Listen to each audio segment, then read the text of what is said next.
Assalamu alaikum, dear brothers and sisters. The best people are those who have really good manners and character, as taught by our Prophet Muhammad, peace be upon him. This important lesson is the starting point for our talk today. We're going to look at 5 kinds of people who might get in the way as we try to be the best in how we act and behave. It's not just about seeing these qualities in others, but also thinking about whether we might have them without realizing it. So, let's start by talking about the first kind, the arrogant. Arrogance is when someone always talks about what they've done, puts others down, and won't listen to anyone else's opinions. In Islam, arrogance is a big problem because it goes against being righteous. The first act of arrogance in Islamic history was when Iblis, Satan, refused to bow to Adam because he thought he was better, being made of fire while Adam was made of clay. The Prophet Muhammad, peace be upon him, warned that even a tiny bit of arrogance in someone's heart can keep them out of paradise. But what about taking pride in how you look? Well, the Prophet reassured us that Allah likes beauty. Arrogance is more about not accepting the truth and looking down on others. It creates a barrier that stops us from seeing our own mistakes, pushes us away from others, and distances us from Allah. If you come across someone who is arrogant, try to look past their attitude. Arrogance often comes from deep insecurities. Respond with patience and kindness. Listen to them, and if you can, share examples of humility from Islamic teachings. Number 2, the hater. Have you ever come across someone who harbors intense dislike and negativity toward others? That's a clear sign of being a hater. In Islam, fostering hatred is considered a harmful and serious flaw, leading a person away from righteousness and compassion. Hatred can manifest in various forms, such as envy, resentment, or holding grudges. In Islamic teachings, harboring ill feelings towards others is discouraged, as it hinders personal growth and disrupts social harmony. The Prophet Muhammad, peace be upon him, cautioned against harboring hatred in the heart, emphasizing the importance of forgiveness and letting go of animosity. He said, "Do not have malice against a Muslim. Do not be envious of other Muslims. Do not go against a Muslim and forsake him. O the servants of Allah, be like brothers with each other. It is not permissible for a Muslim to forsake his brother beyond 3 days." If you come across someone displaying hatred, try to understand the root of their feelings. Hatred often stems from personal insecurities or misunderstandings. Respond with patience and kindness, and encourage them to embrace the values of tolerance and forgiveness taught in Islamic principles. Number 3, the deceiver.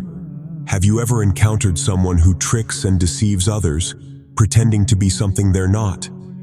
That's a clear sign of deception.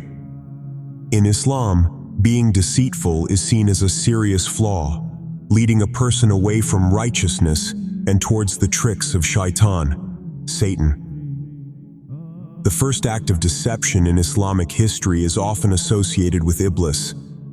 When Allah commanded him to bow to Adam, he refused and became deceitful, leading him to disbelief. This incident is mentioned in the Quran, and mentioned when we said to the angels, "Prostrate to Adam," and they prostrated except for Iblis. He refused and was arrogant and became of the disbelievers. Quran 2:34. Prophet Muhammad, peace be upon him, warned against deceitful behavior, emphasizing the importance of honesty. Deception can lead to harmful consequences both in this world and the hereafter. It creates a barrier between individuals and Allah, hindering spiritual growth. If you encounter someone being deceitful, try to see beyond their actions. Deception often stems from hidden motives or a lack of trust in oneself. Respond with patience and kindness, and encourage honesty by sharing examples from Islamic teachings that emphasize the virtue of truthfulness. Number 4, the backbiting.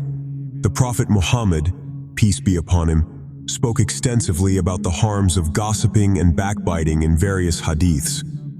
Backbiting refers to speaking negatively about someone behind their back, disclosing their faults or shortcomings. Here's a hadith that addresses this issue. Narrated by Abu Hurairah, the Prophet Muhammad, peace be upon him, said, "Do you know what is backbiting?" The companions said, "Allah and His Messenger know better." Thereupon he said, "Backbiting is talking about your Muslim brother in a manner which he dislikes." It was said to him, "What if my Muslim brother is as I say?" He said, "If he is actually as you say, then that is backbiting. But if that is not in him, that is slandering." Sahih Muslim. This hadith emphasizes the importance of avoiding backbiting, even if what is being said is true. Backbiting is considered harmful because it damages the reputation of the person being talked about and creates discord within the community. There is an incident from the life of the Prophet Muhammad, peace be upon him, that highlights the seriousness of backbiting. A woman came to Aisha, may Allah be pleased with her, the wife of the Prophet, complaining about another woman. Aisha replied that she had not seen any fault in the woman. The woman insisted, and Aisha eventually got frustrated and said something about the woman's appearance.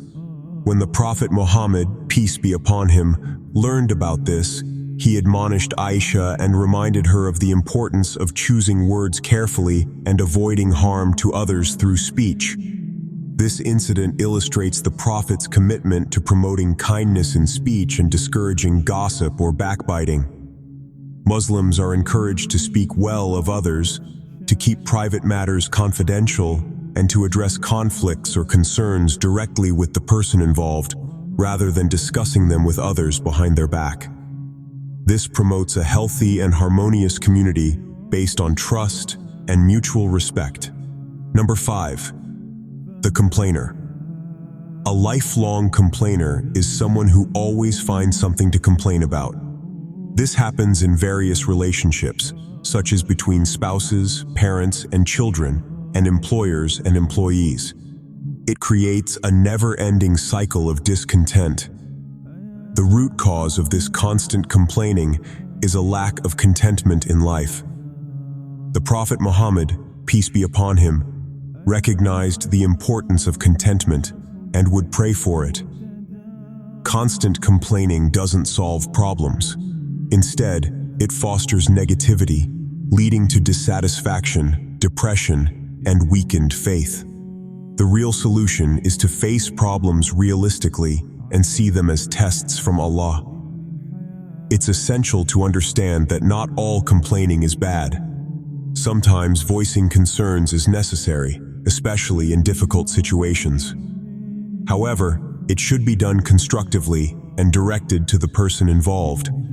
Mindless complaining, using grievances as conversation starters, or venting for the sake of it adds no value to our lives or those around us.